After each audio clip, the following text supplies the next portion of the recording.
Hola, ¿están ahí? Sí. ¿Hasta dónde llegaron a ver? No sé. K igual a 1. Caigo la uno. Bueno, entonces un campo de Killing es un tensor simétrico, un 1 tensor simétrico. Entonces K igual a 2. El ejemplo K igual a 2 es la métrica. Una métrica es un 2 tensor simétrico. ¿Está bien? Porque bueno, es una forma bilineal simétrica. Y además es un tensor de Killing porque es paralela para la conexión de Levi-Civita.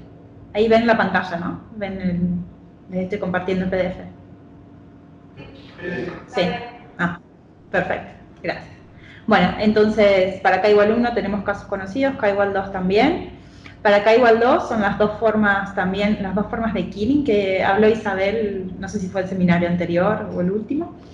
Entonces cada vez que tengo omega, una forma de Killing, lo que hago es contraer la omega con un vector, eso me da una forma, que yo lo miro como un vector, entonces el S omega está definido de esa manera con la métrica, y eso me da un tensor, o sea, como la forma de Killing verifica la condición de Killing, el tensor simétrico verifica la condición de Killing, digamos, en los simétricos. Bueno, para K más grande que 2, o para K cualquiera, otros ejemplos son construidos a partir de campos de Killing. Entonces, si tengo una variedad riemanniana y tomo K campos de Killing, puedo definir un K tensor simétrico que se llama producto simétrico de los campos de Killing, y está definido por esa fórmula. O sea, si tengo Xi1, Xk, campos de Killing, cuando los evalúo en un punto P y en los vectores B1, Bk, lo que hago es el producto simétrico, o sea, el producto con todas las permutaciones de los campos de Killing por los vectores. ¿Está bien? Entonces, de esa manera, a partir de los campos de Killing, siempre me puedo fabricar tensores simétricos de Killing. Por ejemplo, cuando hago el producto de dos tensores de Killing, lo que me queda es esa fórmula que está ahí. O sea, Xi1, Xi2, evaluado en dos campos vectoriales, es la métrica de U con Xi1, de B con Xi2, y después sumo al revés. ¿Están bien? ¿Se escucha algunos ruido por eso? ¿Está todo bien? Perfecto. Bueno, entonces, por un lado tenemos la métrica, tenemos, o sea, ejemplos de tensores simétricos de Killing son la métrica, como dijimos recién, campos paralelos, todo campo paralelo simétrico va a ser, o tensor simétrico paralelo va a ser uno de Killing, y productos de campos de Killing. Entonces, cualquier combinación lineal de tensores simétricos paralelos y productos simétricos de campos de Killing es un tensor de Killing que estamos considerando. A estos tensores se los va a llamar descomponibles. O sea, ¿qué quiere decir? Estos son los tensores que siempre vamos a tener, dada una variedad riemanniana, me los puedo construir. Entonces, estos los vamos a llamar descomponibles. Cada vez que tengamos un tensor de Killing que se pueda escribir como suma de paralelos y productos de Killing, le vamos a llamar descomponible. Bien.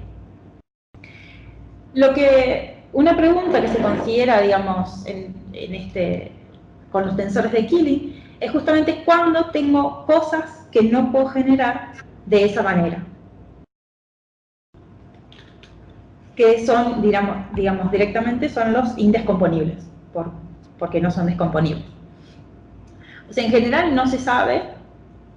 Algunos estudios previos, o sea, estos tensores de Killing están relacionados con sistemas integrables, porque son, digamos, con integrales primeras del flujo geodésico de una variedad riemanniana. Entonces fueron estudiados por los físicos. En principio, en los 80 se probó que si uno es el Takeuchi y Thompson, digamos, separadamente, ellos probaron que si uno trabaja en una variedad riemanniana de curvatura seccional constante, ahí no sé si me olvidé la parte compacta, pero bueno, en ese caso todo tensor de Killing es descomponible, o sea, no hay otra cosa que no sea lo que sabemos fabricar, digamos, con esta máquina de productos y demás. Hale, Moroliano y Semmelmann, o sea, Semmelmann a partir del 2000 y después, bueno, con su alumno y con Andrei, ellos trabajaron bastante en formas de Killing y en tensores de Killing, y ellos, por ejemplo, probaron que en el toro hay métricas que no admiten ningún campo de Killing y que sí admiten tensores simétricos que no son paralelos. Por lo tanto, esos no son descomponibles, o sea, son indescomponibles, los que nos interesan saber que existen, digamos. En general no hay resultados para saber cuándo uno, a partir de productos simétricos y de tensores paralelos, genera todos los tensores de Killing. O sea, en general no se sabe. En un paper de hace poco, de esos 4 autores, Bolzino y Matveev, que hacen un poco un review, ellos dicen que esa pregunta en general es interesante en espacios simétricos. No es el caso que yo voy a contar. Nosotros, bueno, como ya dije antes, con Andrés trabajamos en grupos de Lie nipotentes 2 pasos, con métrica riemanniana invariante izquierda. ¿Por qué dijimos de trabajar? O sea, esto fue, digamos, el trabajo fue motivado después de una charla de Semmelmann, donde él planteaba eso justamente, o sea, cuando uno tiene tensores que no se pueden escribir como producto de campos de Killing. Y lo que tiene es que en las variedades riemannianas, digamos, en los grupos nipotentes, uno conoce quiénes son los campos de Killing. O sea, eso ya es conocido. Entonces, digamos, en general, un problema doble que es saber cuáles son los tensores y después saber cuáles son los campos de Killing, en el caso de grupos nipotentes, la mitad ya estaba hecha. Porque los campos de Killing ya son conocidos. Bueno, entonces esa la primera parte más introductoria. No sé si tienen preguntas, me pueden interrumpir. Bueno, si no, sigo con la segunda parte. Que, bueno, acá ya empiezo a contar bien cuál es la situación en los grupos de Lie 2 pasos nipotentes. Bueno, entonces vamos a considerar la pregunta de cuándo una variedad riemanniana admite tensores simétricos de Killing indescomponibles, es decir, de los verdaderos, de los que son más interesantes, digamos, en cierto sentido. Bueno, entonces, como dije antes, para mí M va a ser un grupo de Lie simplemente conexo, 2 pasos nipotentes. G va a ser una métrica riemanniana invariante izquierda. S va a ser un 2 tensor simétrico invariante izquierda. ¿Está bien? No voy a trabajar con los K tensores. Todo esto está hecho para 2 tensores. ¿Por qué? Porque para un 2 tensor lo puedo ver o como una forma bilineal, simétrica, o como un endomorfismo del tangente. ¿Está bien?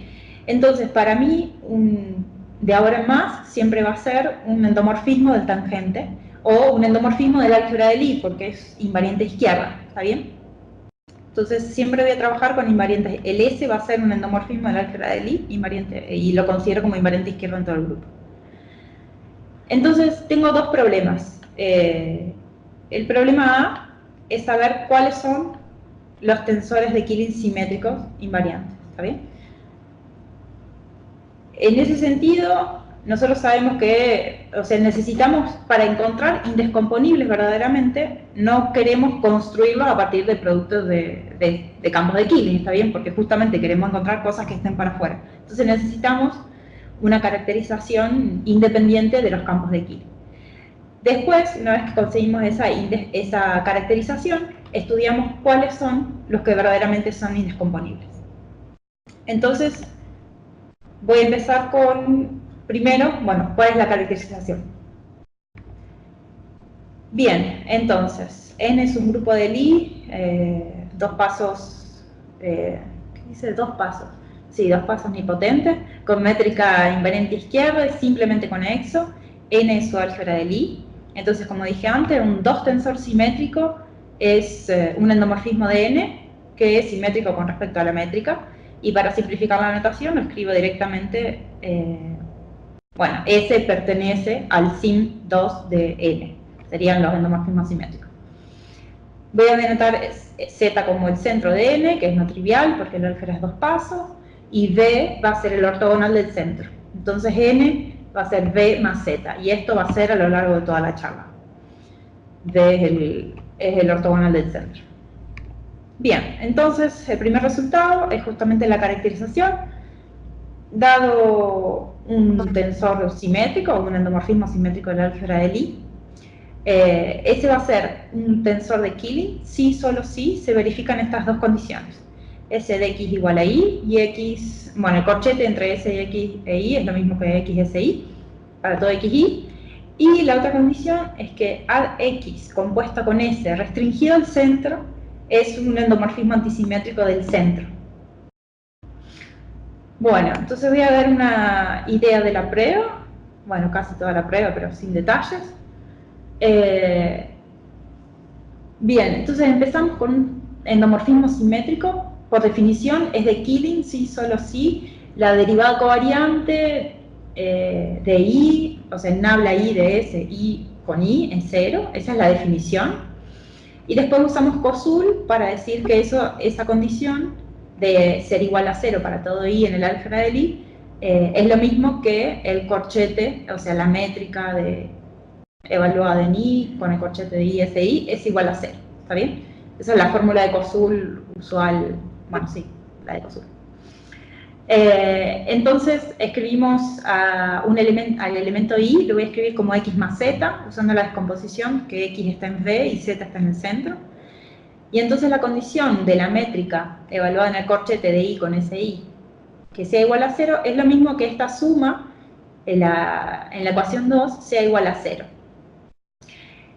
Bien, esto en realidad significa, o sea, esa condición, la ecuación 2 para todo x y para todo z, lo que implica es que cada uno de los términos tiene que ser 0. ¿Por qué? Porque el primer término, si ustedes se fijan en la suma, está dos veces z, o sea, es cuadrático en z. Y el segundo término es lineal en z. Entonces, separadamente, o sea, si uno los piensa como polinomios en z, como una ecuación en polinomios en z, entonces el primer término tiene que ser 0 y el segundo término también tiene que ser 0. Entonces, cuando ese es de Killing, el hecho de que el endomorfismo sea de Killing es lo mismo a que esas dos ecuaciones se satisfagan simultáneamente. La primera ecuación, ¿qué quiere decir? Justamente es lo que nos está diciendo que el corchete de S de x con x es siempre 0. O sea que si polarizamos la ecuación, es la primera condición que estaba en el teorema. Ahora, la segunda ecuación nos dice justamente que el A de x compuesto con S es antisimétrico. ¿Está bien? Entonces, obtenemos justamente la caracterización de antes, ¿sí? Que es que un endomorfismo simétrico es de Killing, sí, solo si el corchete, o sea, la S pasa de un lado al otro del corchete y el A de x compuesto con S es antisimétrico en el centro. Bueno, algunos ejemplos y observaciones. En primer... Sí. ¿Te puedo hacer una pregunta? Sí. ¿El S no lleva el centro en el centro? No entendí. ¿El S? ¿El S no lleva el centro en el centro? No, no necesariamente. No. ¿Pero la ecuación no implica eso? S No. de X, y X está en el centro. No, porque Y en B. Ah, sí, bueno.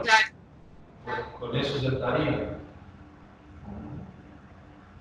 No, no necesariamente. El S puede llevar... Exacto, no, el S no preserva el centro y el B.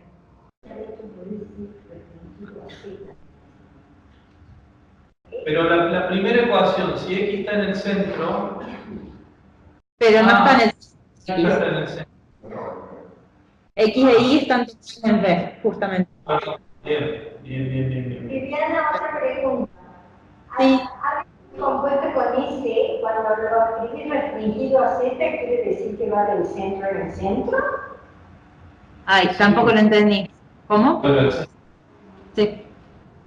Sí, Cada X que vuelve al centro. claro.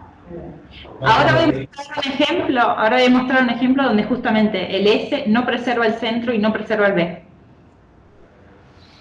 No entendí bien la pregunta de Isabel porque no se escuchó bien, pero escuché algo del centro. ¿Está bien? Sí, sí.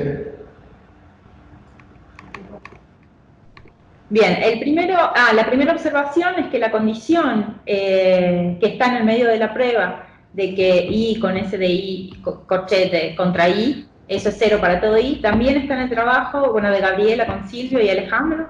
Ellos trabajan en flujos geodésicos y, digamos, es como el otro costado de estos tensores de Killing. Ellos tienen la misma condición, digamos, ellos obtienen esa condición misma. Solo que después, bueno, ellos trabajan con el S que sí preserva el B y preserva el...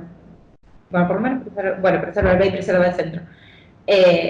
Y siguen, digamos, para más la completa integrabilidad y todo eso. Nosotros seguimos para el lado de la descomponibilidad o no de los tensores simétricos.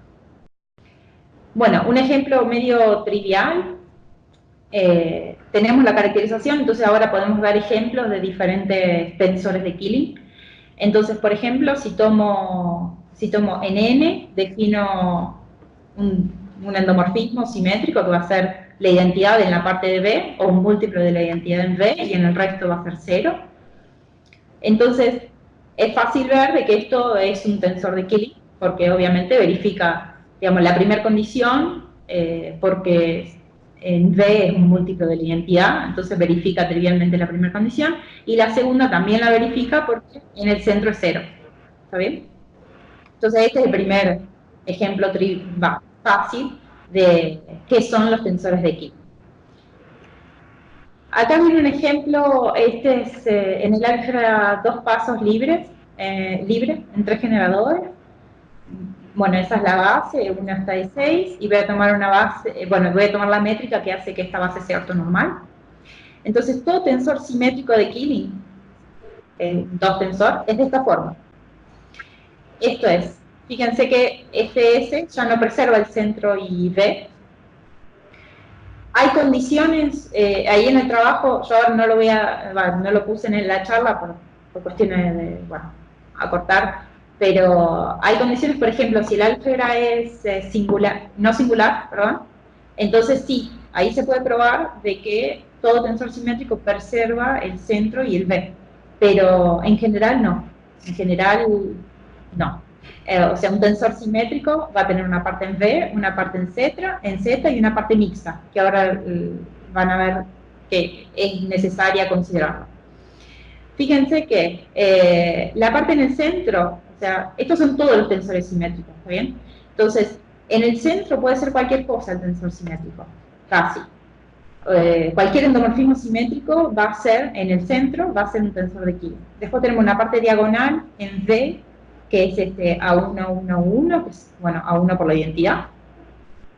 La métrica, por ejemplo, la métrica invariante, si usted es justamente 1, 1, 1, digamos, la identidad, la matriz de identidad, esa está contenida en los tensores de Killing, porque ya dijimos que era un tensor de Killing, y después está la parte antidiagonal, que esa parte antidiagonal es la métrica ad invariante que está en ese álgebra de Lie, pero que es no definida positiva. Pero bueno, esos son todos los tensores. Este es el primer ejemplo que tuvimos, uno de los primeros ejemplos donde testeamos esta parte de si es descomponible o no. Bueno, creo que ya dije todo lo que tenía que decir, entonces paso a la siguiente. Bien, esta justamente voy a dar, cada vez que tenga un tensor simétrico del Killing, un endomorfismo simétrico, lo voy a considerar como una suma de 3 cosas. Va a ser un endomorfismo simétrico en B, un endomorfismo simétrico en el centro y una parte que está cruzada, ¿está bien? Que es ese SM, la parte mixta. Eso o sea, para nosotros fue necesario hacer este tipo de descomposición para después lograr una clasificación. ¿Qué podemos decir de esas 3 partes de un endomorfismo, digamos? Sabemos que la parte en el centro es siempre un tensor de Killing, o sea, es como yo decía recién en el ejemplo de la libre de 2 pasos. Cualquier cosa que yo ponga en el centro, o sea, cualquier endomorfismo simétrico, es un tensor de Killing, es de Killing, o sea, satisface la ecuación de Killing. Y después el tensor entero va a satisfacer la condición de Killing si, solo si, la parte en V y la parte mixta son de Killing. O sea, separadamente, como endomorfismo, satisfacen esas dos condiciones que estaban en el teorema anterior. Y la prueba de esta proposición, en realidad, es solamente observar que la primer condición del teorema afecta nada más que la parte en V, y la segunda condición afecta nada más que la parte mixta, digamos. Y no hay ninguna condición en el centro. O sea, si tengo un endomorfismo de N que solamente, digamos, está definido en el centro, entonces estas dos condiciones se satisfacen trivialmente. ¿Está bien? Entonces, S va a ser de Killing, sí, solamente sí, la parte mixta y la parte en V son de Killing. Bien, hasta acá con las caracterizaciones, uno puede hacer ejemplos, ya les dije que en las partes, en las no singulares siempre preservan, bueno, hay algunos estudios más con respecto a otras descomposiciones, pero voy a seguir a la parte del problema B, que es, dado un tensor simétrico, ¿cuándo puedo escribirlo como producto de campos de Killing y suma o combinaciones lineales de campos paralelos? ¿Está bien? Es decir, cuando, dado un S que es de Killing, bueno, ahí la pregunta en realidad debería decir, dado S en sim 2 de N, que sea de Killing, justamente. Bueno, ¿cuándo lo puedo escribir como la suma de los AI y TI más los B, JK, CK y J? Sí. Donde los psi son campos de Killing y nabla de TI es 0. ¿Está bien? Esa es la pregunta. Bien, este estudio me parece que voy a terminar antes de una hora. Bueno, vamos a ver. Bueno, este estudio, esta segunda parte está dividida en 3 partes. La primera parte es decir, si tengo un tensor de Killing, la única parte que importa es la parte en V, para saber si es descomponible o no. ¿Está bien? Eso quiere decir que importa. Entonces, como dije antes, voy a escribir a N como V más Z. Voy a tomar un tensor, un endomorfismo simétrico, que sea de Killing. Entonces, S se va a escribir como V más M más Z, donde cada uno es de Killing. ¿Está bien? Por lo que probamos recién. Entonces, la primera proposición es decir, la parte mixta y la parte en el centro siempre es descomponible. ¿Está bien? Entonces, eso es lo que está diciendo justamente, que la parte en V es la que importa, porque si S es suma de V... ¿Hola? Sí. Si S es suma de V más M más Z, y M más Z son descomponibles, o sea, se escriben como combinación lineal de paralelos más Killing, entonces, bueno, obviamente S se va a escribir como combinación si solo si S de V se escribe como combinación. Entonces tenemos que probar que el SM y el SZ son descomponibles. Entonces tenemos que probar justamente que son combinación lineal de productos simétricos de campos de Killing, vamos a probar. En realidad los campos paralelos para ellos dos, para el V y el M, no van a jugar ningún rol. Entonces, para probar que son combinación lineal de productos simétricos de Killing, necesitamos conocer quiénes son los campos de Killing, que eso lo voy a hacer en la próxima figura. Si ustedes me creen que M y Z son descomponibles, entonces, como dije antes, S va a ser descomponible si y solo si S de V es descomponible. Entonces, bueno, voy a probar la proposición esta que está acá. Para probar la proposición, justamente, vamos a usar el teorema de Wolff sobre las isometrías de los grupos de nilpotentes. Este resultado para todo, no importa qué paso de nilpotencia, es dado un grupo de nilpotente, el grupo de isometría con métrica riemanniana, invariante izquierda, el grupo de isometría son los automorfismos isométricos, falta ahí aclarar. Ese out es out O, en realidad son los automorfismos isométricos, semidirecto, LDN, que son las traslaciones a izquierda. ¿Está bien? Recuerden que como N es simplemente conexo, la exponencial es un difiomorfismo. Entonces, el álgebra de Lie de campos de Killing va a ser las derivaciones antisimétricas, semidirecto, el álgebra de Lie N.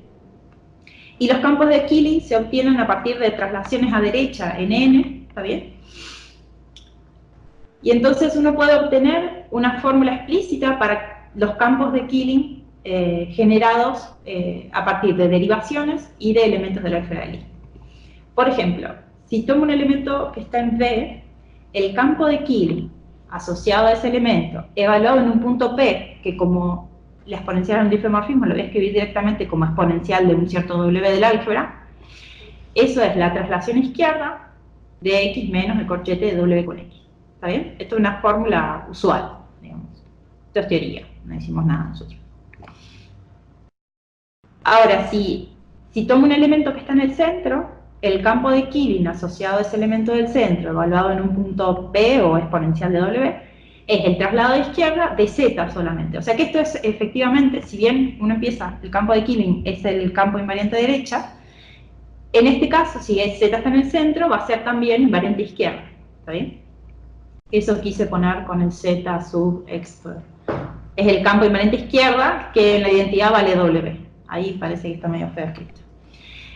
Ahora, si tomo una derivación, el campo de Killing asociado a la derivación en el punto B es el traslado de izquierda de dw menos un medio W dw. ¿Está bien? Esto es solo seguir bueno, los cálculos usuales, vamos a decir.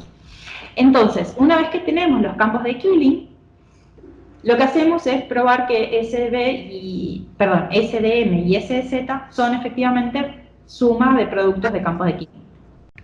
Entonces, por ejemplo, si tomo un elemento, la parte que está en Z, o sea, un endomorfismo simétrico que solamente está definido en Z, entonces siempre lo voy a poder escribir como un medio la suma de S de ZI y ZJ y el producto de esos dos campos de Killing, o sea, psi ZI y psi ZJ. Acá Z1, Zn es una base ortonormal. ¿Está bien? Esto vendría a ser, o sea, el psi ZI y psi ZJ en realidad es lo que me está dando, es el endomorfismo que está, o sea, sería el, si uno lo mira como una matriz, es el que tiene un 1 en la posición IJ. ¿Está bien? Y ese campo es siempre invariante izquierda porque justamente, o sea, el endomorfismo, o sea, psi ZI con psi ZJ es siempre invariante izquierda porque justamente los campos son invariante izquierda. ¿Está bien? Entonces estoy escribiendo a S, que es invariante izquierda, como suma de cosas invariante izquierda. Ahora la parte mixta es un poco más rara. ¿Por qué? Porque el S es invariante izquierda y lo estoy escribiendo como suma de un campo, es el producto simétrico de psi ZI, que ese es invariante izquierda, pero el psi de SZI ya no es más invariante izquierda, es uno del primer tipo, o sea, asociado a algo en V. ¿Está bien? Porque el S, si el S está en la parte mixta, digamos, lleva al centro a V, entonces eso ya no es invariante izquierda. Y eso fue una de las cosas más extrañas, por lo menos, que nos apareció a nosotros, o sea, escribir un campo, un endomorfismo o un campo invariante izquierda, algo que es invariante izquierda, como suma de cosas que no son invariante izquierda. Y la cosa es que eso se cancela.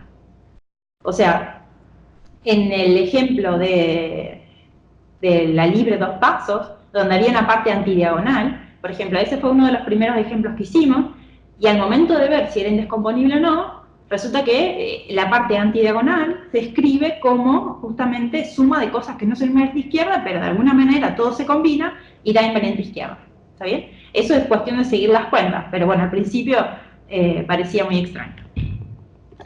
Entonces, llegamos a que justamente la única parte que importa para ver si es descomponible el S es la parte en V. O sea, S es descomponible, sí, solamente sí, S de V es descomponible porque la parte en Z y la parte mixta la puedo siempre escribir como producto de tensores de Killing. Bien, la segunda parte.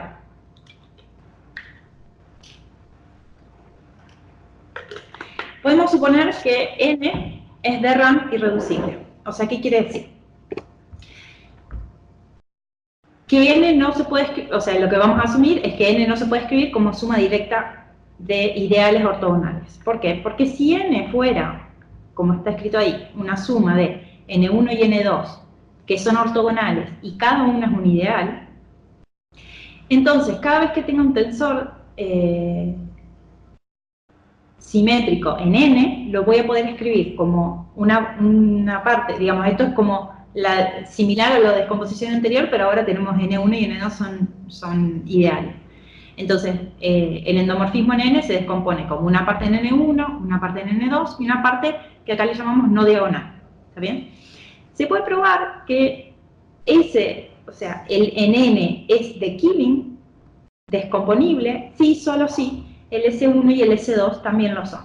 Y esto se debe a que la parte no diagonal siempre va a estar definida, va del centro en el centro, o sea, está en ese SIM2 de Z que acabamos de probar que era siempre descomponible, ¿está bien? Entonces, si yo tengo un álgebra de Lie que no es irreducible, entonces, bueno, perdón, si tengo un álgebra de Lie que es suma de dos ideales y quiero ver si ahí hay tensores indescomponibles, bueno, en realidad miro el álgebra más chica, ¿está bien? Entonces, de ahora en más, voy a suponer que N es irreducible, que quiere decir que es de RAM irreducible. O sea, el álgebra de Lie podría ser, como álgebra de Lie, podría ser suma de dos ideales. El tema es que no son ortogonales, ¿está bien? ¿Por qué me interesa que sea irreducible? Porque en el caso de que sea irreducible como... Esto sería como variedad riemanniana, irreducible. Entonces, todo tensor simétrico paralelo es un múltiplo de la métrica. Fíjense que nosotros estábamos trabajando con combinaciones lineales de campos de Killing y cosas paralelas. Los campos de Killing los conocemos por lo que acabamos de ver, cómo son, digamos, están bien descritos por el teorema de Wolf, pero los paralelos no. Esta proposición lo que dice es que si es irreducible, lo único que hay en lo paralelo es la métrica. ¿Está bien? Entonces, ahora sí conocemos tanto los paralelos como los campos de Killing. Bueno, esto tampoco es trivial, digamos, bueno, por lo menos no era trivial para nosotros. La idea es que si uno tiene un tensor simétrico paralelo, las distribuciones de los autovalores, o sea, el tensor es simétrico, entonces uno lo puede diagonalizar. Cada una de las distribuciones asociadas a los autovalores da una distribución paralela y por lo tanto la variedad es reducible. Entonces, siempre que tenga una variedad irreducible, digamos como variedad riemanniana, tiene que ser todo tensor simétrico es un múltiplo de la métrica. Algo así. Entonces, en el caso de que N sea irreducible, la pregunta general ahora se reduce a preguntarnos si un endomorfismo simétrico de B, bueno, sabemos que va a ser descomponible, si solo si es un múltiplo de la métrica más combinación lineal de productos de campos de Killing, que también los conocemos. ¿Está bien? Bien. Observación. Como la métrica es descomponible, a ver,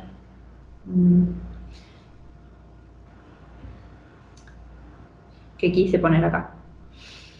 Bueno, ahora tenemos que estudiar, como dije antes, los tensores, digamos, los endomorfismos de B, que son simétricos, de Killing, y saber si son indescomponibles.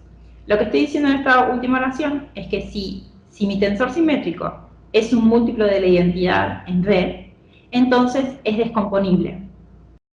¿Por qué? Justamente porque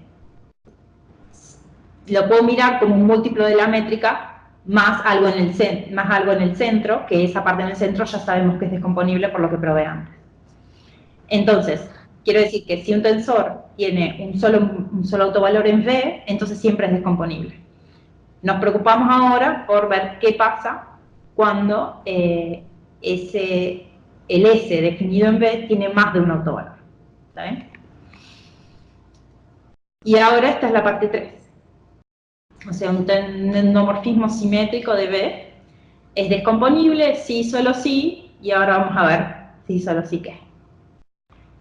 Bueno, lo que quiero decir es, la primera parte dijimos solamente el B nos interesa, la segunda parte dijimos que nos vamos a quedar con la parte irreducible, con N irreducible.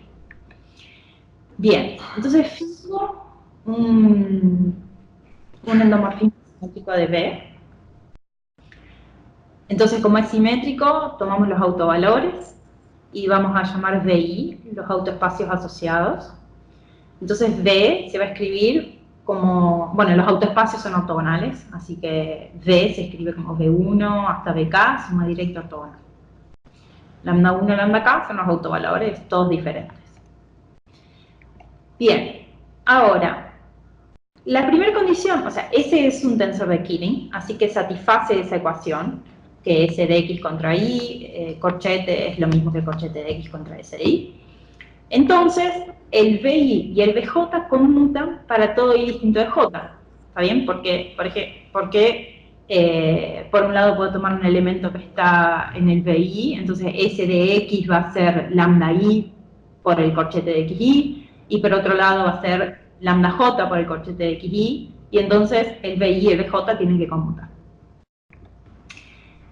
Acá es donde voy a necesitar la J, que es usual en los casos de, bueno, que siempre se consideran en los grupos dos pasos. O sea, para cada elemento del centro tengo un endomorfismo antisimétrico, en este caso de B, que está dado por la adjunta de la adjunta, digamos, con respecto a la métrica. O sea, J de Z de XY es Z en el corchete de XY. Y el hecho de que los dos BI, o sea, este J de Z está definido en B nada más.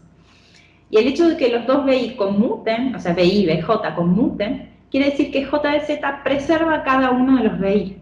¿Está bien? Es decir, que J de Z, si yo miro si escribo a B como suma de B1 hasta BK, J de Z tiene esta pinta.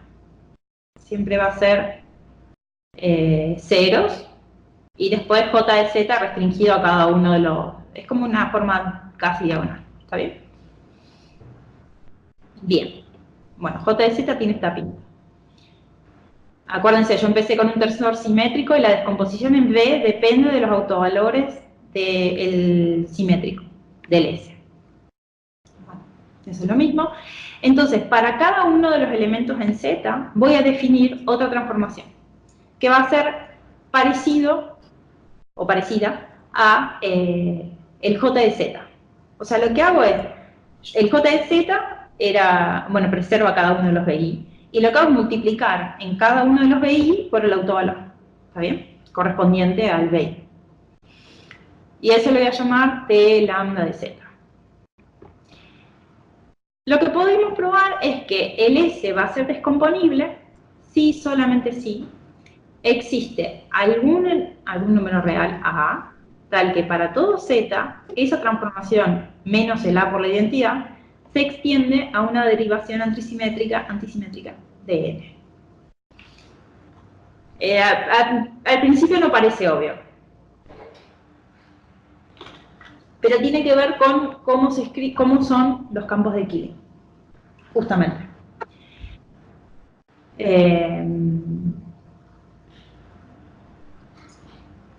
Sí. Bueno, esto es un sí solo sí en el caso irreducible, ¿está bien? Estoy pensando que es irreducible y de nuevo estoy tomando elementos del sin 2 de B, porque ya los del Z y los de M los saqué. Entonces lo que voy a hacer, voy a presentar una parte de la prueba del teorema para que vean dónde aparece la condición.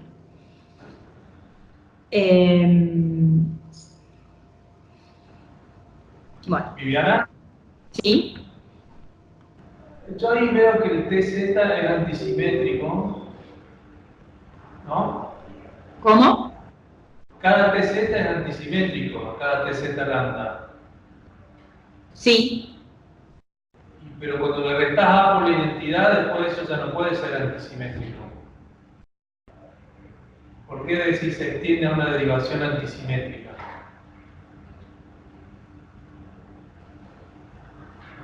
Porque escribí mal. Porque en realidad no es menos A por I. Aquí quise simplificar la notación, tenés razón. En realidad lo que tengo que hacer... Ah, qué macana. Sí, tenés razón. O sea, lo que en realidad había otra notación, pero era para no incluir la notación, lo quise simplificar y quedó mal. En realidad lo que tiene que decir ahí es el TZ lambda menos A es en cada BI multiplico por lambda I menos A. A ver, ¿cómo puedo hacer esto?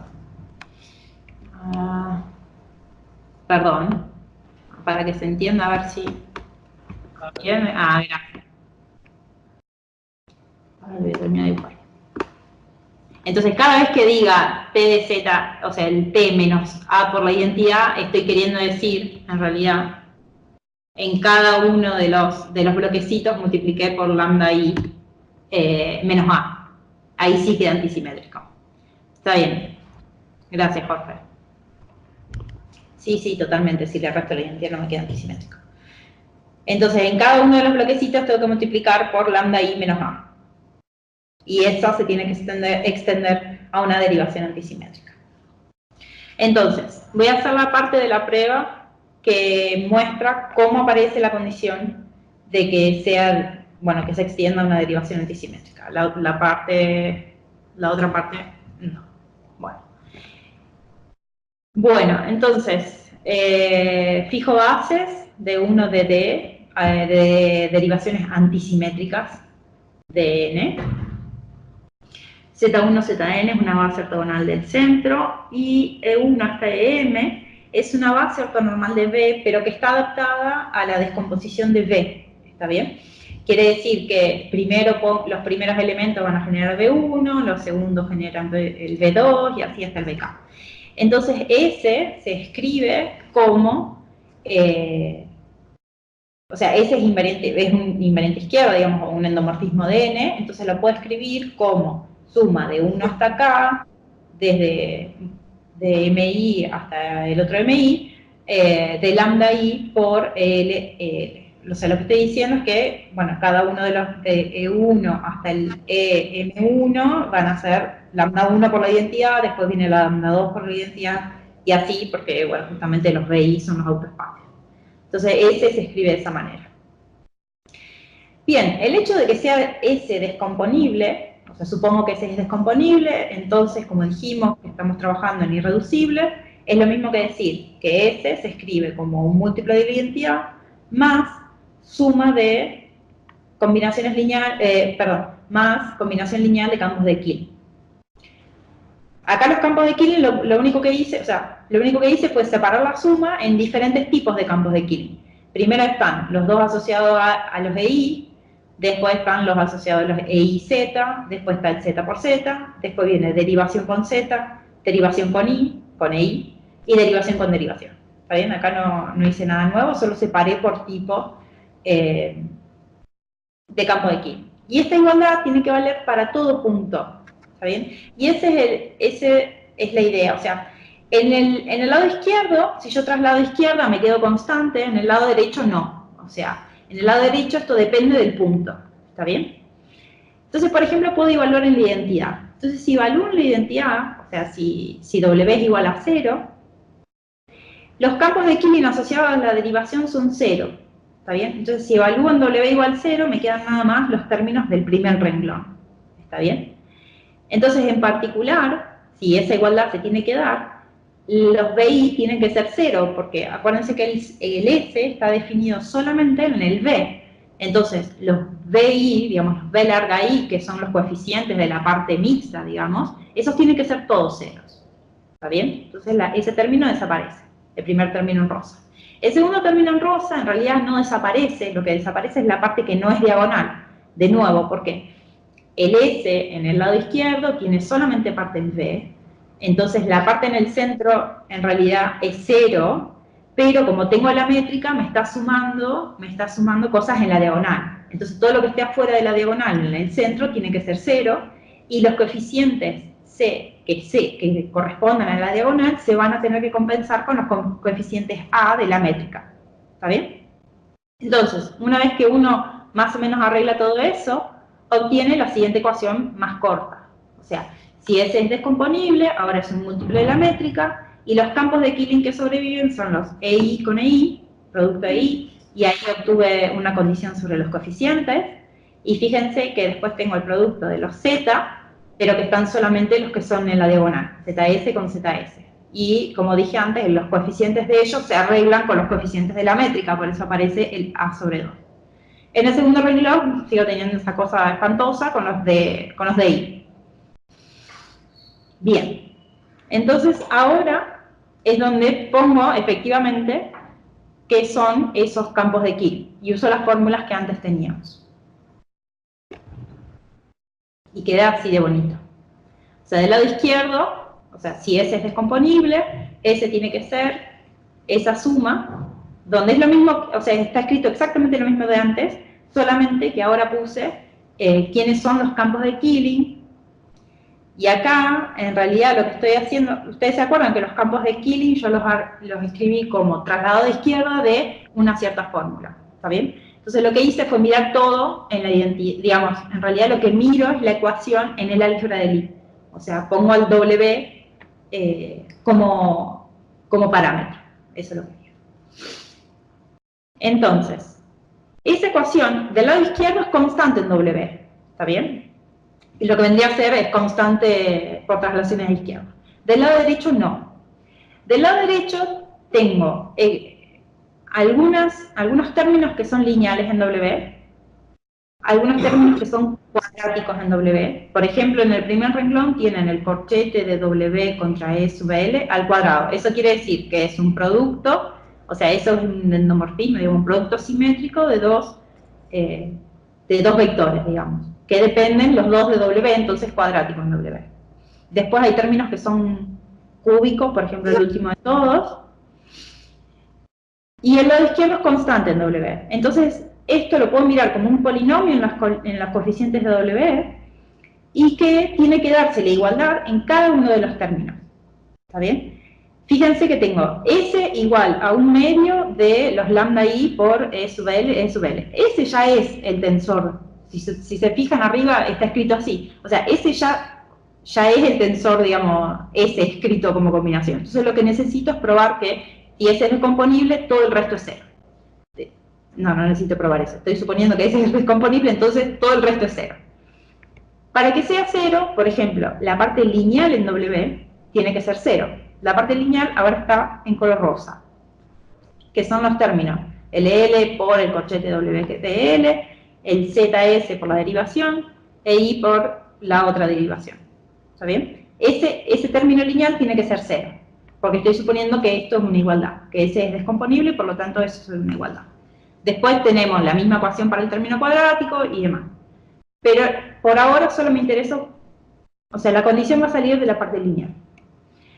Entonces, si S es descomponible, tengo que la parte lineal, o sea, la suma de esos tres coeficientes es cero, que es lo mismo que estoy escribiendo en esta fórmula. Entonces, si S es descomponible, tengo esta fórmula para todo W en N. Evaluamos, eso es un endomorfismo, o sea, es un endomorfismo simétrico en N, y lo puedo evaluar en ZR, o sea, mirándolo como que, sí, como un endomorfismo, lo evalúo en ZR, y miro la ecuación para los elementos en V.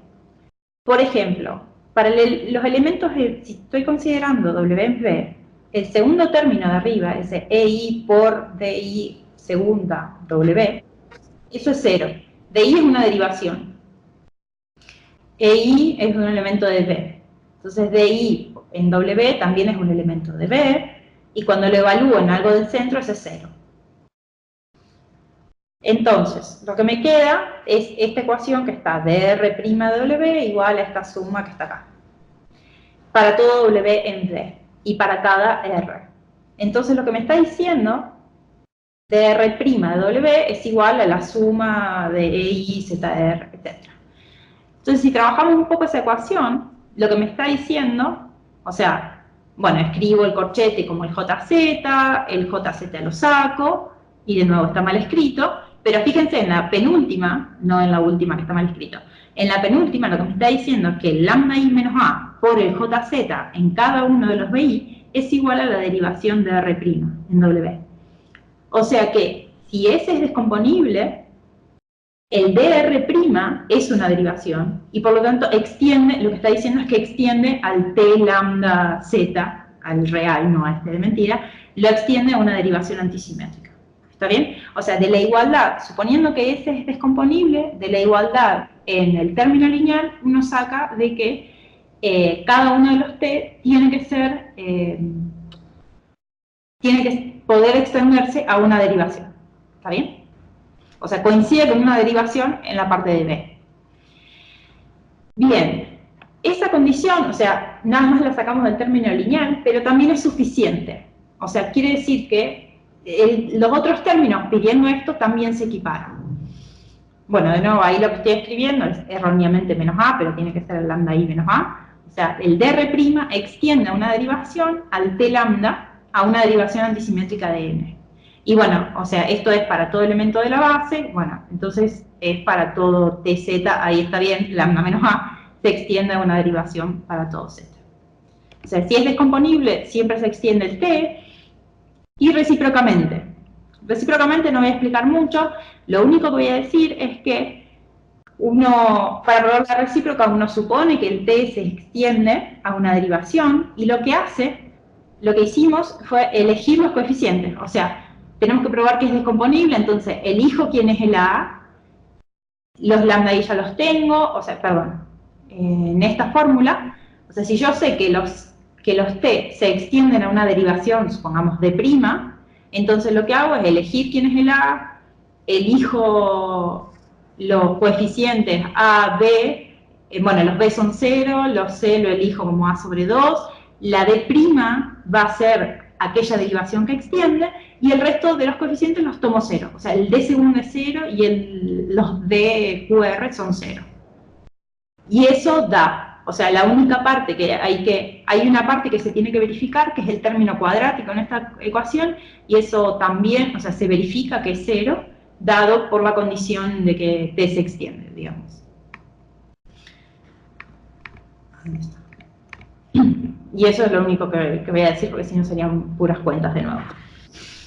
Entonces, es necesario y suficiente que el t se extienda a una derivación para que S sea descomponible.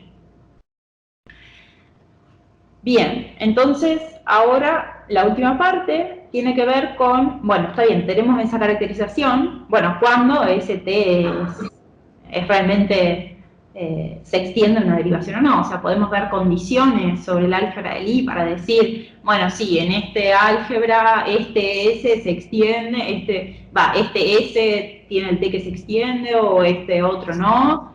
Bueno, ese era el tipo de pregunta, porque digamos, no parece obvio así a simple vista cuando uno de los T se extiende, salvo para, qué sé yo, S igual a 0. Entonces, lo primero que voy a recordar es cuál es la condición. Uy, ya casi estamos. ¿Cuál es la condición para que un mapa antisimétrico sea una derivación con respecto a, digamos, en términos de la JZ? O sea, si tengo un endomorfismo antisimétrico de n, eso va a ser una derivación si se verifica esta condición estrella, que fíjense que es entre igualdades de endomorfismos antisimétricos de V. O sea, el J de T de Z es JZ. Y recordemos que lo que acabamos de probar es que S es descomponible si solo si existe una tal que para todo Z, el T lambda, el verdadero, no ese que está ahí, se extiende una derivación antisimétrica de N. Bien. Antes de eso, lo que quería decir es que este resultado del teorema es para cada S. O sea, fíjense que el T lambda cambia según el S, o sea, porque el T lambda va a cambiar según la descomposición del VI, y el VI depende de los autovalores de S, ¿está bien? Entonces, el teorema está muy ligado al S, entonces queríamos un resultado que dependa, o sea, de la estructura del álgebra de Lie, ¿está bien? Cuando una estructura permite que todos los T, independientemente del S, de lambda y demás, se extiendan. Y ese es el correlario que tuvimos. En primer lugar, bueno, suponemos de nuevo que n es irreducible, y probamos que si la dimensión del centro es 1, entonces todo tensor simétrico es descomponible, y si la dimensión del centro es mayor o igual que 2, y cada vez que yo tomo una descomposición de V en subespacios que son J de Z invariante, se verifique que los J de Z son siempre, o sea, eso es el J de Z restringido al VI, ¿está bien? Porque estoy suponiendo que esa composición es preservada por la J de Z. Si tengo que, para cualquier descomposición de V que pueda encontrar, todos los JZ son subálgebra abeliana, salvo a lo mejor para uno, entonces ahí también puedo decir que todo tensor simétrico es descomponible. La prueba, voy a mencionar algo en dimensión del centro igual a 1, supongamos que es Killing, entonces lo que tengo que probar es que, digamos, en el teorema anterior tengo que probar que todo T lambda se extiende, ¿está bien? Entonces, que existe una tal que para todo Z, el T lambda Z se extiende. Entonces, en este caso puedo tomar A igual a 0 o A arbitrario y defino para cada Z, defino el D de Z como 0 y D de Z como T lambda. Y ahora voy a verificar de que eso, bueno, eso es antisimétrico. Acá en este caso no está el menos A por I. Esto es antisimétrico, un endomorfismo antisimétrico, y lo que tenemos que probar es que justamente es una derivación, entonces voy a usar la fórmula de estrella arriba, y entonces calculo, y me queda que el D de Z con el JZ', ¿sí? Es el T de Z con el JZ', y resulta que como el centro es de dimensión 1, hay un solo JZ haciendo el juego, entonces, bueno, cuando calculo el corchete de JZ con JZ', en realidad son el mismo JZ salvo un múltiplo, y entonces me da 0. Que eso es igual al D, a la derivación en el centro, el J de la derivación en el centro. Por eso se verifica la ecuación estrella. O sea, lo que estoy diciendo es que si la dimensión del centro es 1, el T de Z siempre se extiende por 0 a una derivación antisimétrica. Lo mismo sucede en la dimensión del centro, o sea, en el segundo punto, suponiendo que cada JZ es una subálgebra abeliana, salvo tal vez para 1. ¿Por qué salvo tal vez para 1? Es un razonamiento similar, no voy a hacer la prueba acá, pero en el salvo tal vez para 1, lo que hago es, si en el, por ejemplo, si para el lambda i el JZ no es subálgebra, elijo A de manera que sea lambda i. Entonces hago 0 ese término del T de lambda y el resto hago como en el caso este de dimensión igual a 1, porque los JZ conmutan. Y eso vale, o sea, de nuevo se extiende por un 0 en el centro y eso es derivación. O sea, ese A lo que me permite es jugar con el que no es subálgebra. Entonces, con esto lo que pudimos probar es que todo tensor simétrico en un álgebra de Lie dos pasos de dimensión menor o igual que 7 es descomponible. Y bueno, no sé si... Sí, ya terminamos.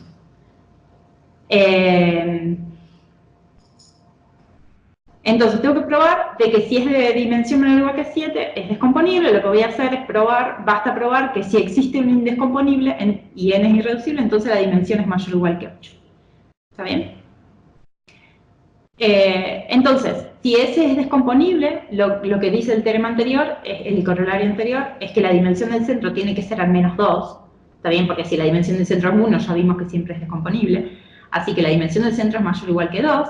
Y existe una descomposición en subespacios invariantes por el JZ, donde al menos 2 no son subálgebras abelianas. ¿Está bien? Porque antes dijimos, si la dimensión del centro es 2 o 2 o mayor o igual que 2, y para todos los JZ son subálgebras salvo para 1, son descomponibles. Entonces, en este caso, si hay un descomponible, tiene que haber al menos 2 que no son subálgebras abelianas. Y bueno, entonces, cuando puede ser que tenga subálgebras no abelianas, es que la dimensión de los VI de los dos son mayor o igual que 3, porque CO2 es abeliano. Entonces, la dimensión de n es más grande que la dimensión del centro, que era 2, y de cada uno de ellos, que es 3, de los VI, entonces me da mayor o igual que 8. ¿Está bien? O sea que para tener tensores indescomponibles tengo que tener mayor o igual que 8. Dimensión mayor o igual que 8. Y por último, bueno, como dijimos antes, bueno, hasta dimensión 7 son descomponibles, nosotros queríamos justamente cosas indescomponibles. Así que probamos este otro corolario.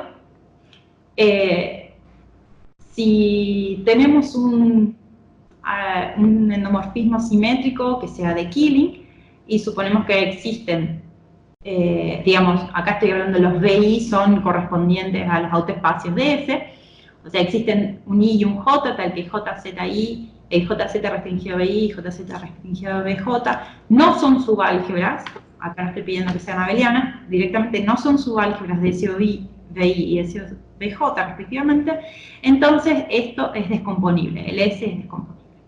Acá, de nuevo, no voy a probarlo, tiene que ver con la condición esta de que el J, para que sea derivación, digamos, para que sea derivación, o sea, va a ser descomponible si solo si el T se extiende, y para que sea derivación, o sea, para que T se extienda una derivación, tiene que verificar esa condición estrellita con la J y el corchete, y eso da de que justamente tienen que ser subálgebras, al menos tiene que hacer subálgebras.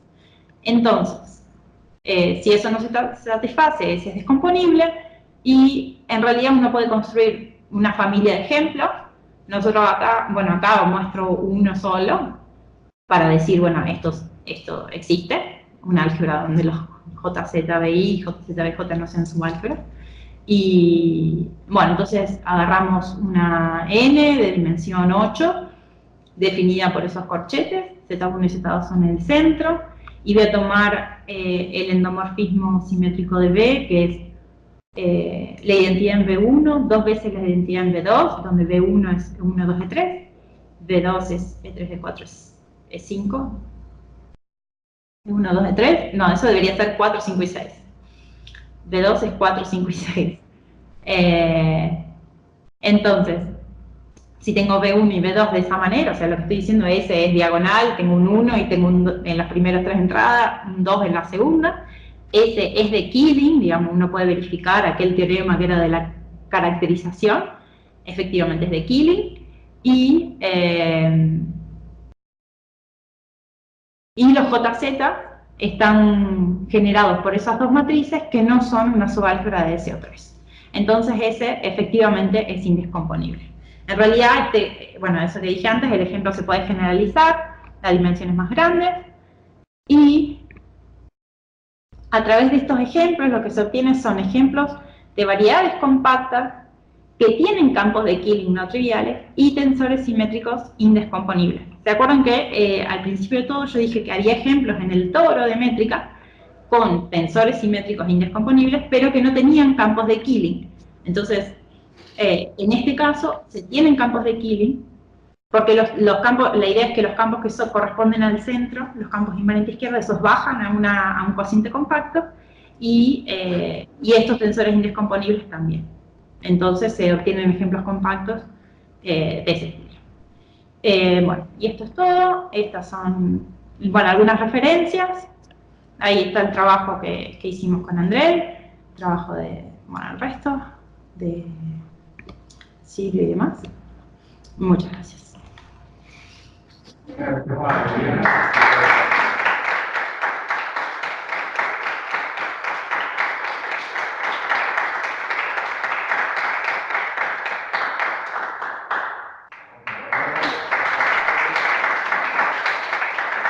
Gracias. Porque el café le tomamos acá. Claro.